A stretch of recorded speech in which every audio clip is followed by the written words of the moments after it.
கார்கை மாதம் 6வது நாள் பிரம்ம முகூர்த்த பூஜை தாங்க பார்க்க போகிறோம். இன்றைக்கி பார்த்தீங்கன்னா கொஞ்சம் அசந்து தூங்கிட்டேன்.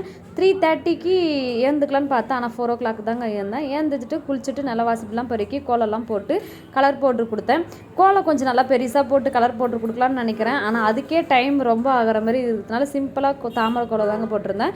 கோலம் போட்டு மஞ்சள் குங்குமம்லாம் வச்சுட்டு வெளி தீபமும் ஏற்றியாச்சு. சிஸ்டர் கேட்டிருந்தீங்க, அக்கா நிலவாசப்படிக்கெல்லாம் தினமும் மஞ்சள் குங்குமம் வச்சு இப்போ கோலம்லாம் போனோமான்னு கேட்டிருந்தீங்க. ஆமாம் சிஸ்டர், நான் தினமும் நிலவாசப்படிக்கு மஞ்சள் குங்குமம்லாம் வச்சு அப்புறம் கோலம்லாம் போட்டு தான் நான் சாம்பிராணி புகைலாம் காமிப்பேன். நம்மளுடைய குலதெய்வம், நம்ம காக்கிற தெய்வம் எப்பவும் நம்மளுடைய நிலவாசப்படியில் இருக்குன்னு சொல்லுவாங்க. அதனால் நீங்களும் அது போல் பண்ணி பாருங்கள், பார்க்குறதுக்கே ரொம்ப நல்லாயிருக்கும். விநாயகருக்கு அபிஷேகம்லாம் பண்ணிவிட்டு பூஜைலாம் வெளியே விநாயகருக்கு முடிச்சுட்டு அதுக்கப்புறம் பார்த்திங்கன்னா துளசி மாடத்துக்கும் நிலவாசப்படிக்கு சாம்பிராணி புகைலாம் காமிச்சிட்டு வீட்டில் இருக்க கிச்சனில் அன்னபூர்ணியம்மா தாயாருக்கும் சாம்பிராணி தீபம் ஏற்றி சாம்பிராணி புகைலாம் காமிச்சிட்டு அதுக்கப்புறம் பார்த்திங்கன்னா வேல்மாரல் பூஜைக்கு முருகருக்கு அபிஷேகம் பண்ணி தீபமும் போட்டாச்சுங்க. அந்த வீடியோ பிடிச்சிருந்தா